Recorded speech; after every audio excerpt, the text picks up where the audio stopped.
علی، امام جمعه شهرستان سنندج هستیم. به سالن مسابقات اومدن و مسابقات گرامی داشته شهدای 28 دی سنندج رو دارن از نزدیک تماشا میکنن. حاج آقا خسته نباشید. بفرمایید که برگزاری این گونه مسابقات رو شما چگونه ارزیابی میکنید و فکر میکنید که گرامی داشته شهدای 28 دی سنندج رو چگونه باید یاد و خاطره‌شون رو به یاد همیشه داشته باشیم؟ بسم الله الرحمن الرحیم.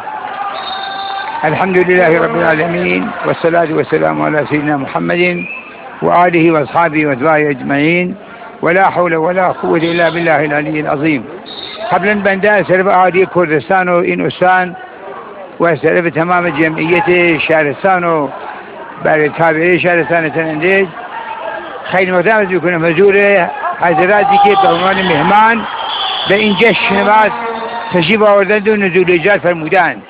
جنگی بی سابقه است. انشاءالله خدا دیگر اون موضوع را به من نشان نده. الحمدلله الان ما اون موقع هیچی نداشتیم، ولی الان ما 70 میلیون ایرانی اقلا نصف فوق تخصصه متخصصه دکترا هستند. ما بی سواد نداریم الحمدلله. علما داریم، دانشمند داریم، حلوات داریم، تمتن داریم، خودمند داریم. و من گفتم روز جمعه چندین مرتبه گفتم و تو من رحمزه کردیم اگر اجازه بفرمایید رهبر ما کردستانی ها فقط حاضریم به جنگ اسرائیل بریم. طرف کردستانی ها بریم به جنگ اسرائیل، ازشان به یک شهر از ما به سر دویدن و خود کردستانی میتونن اسرائیل از ریشه‌کن کنن، نابود کنن.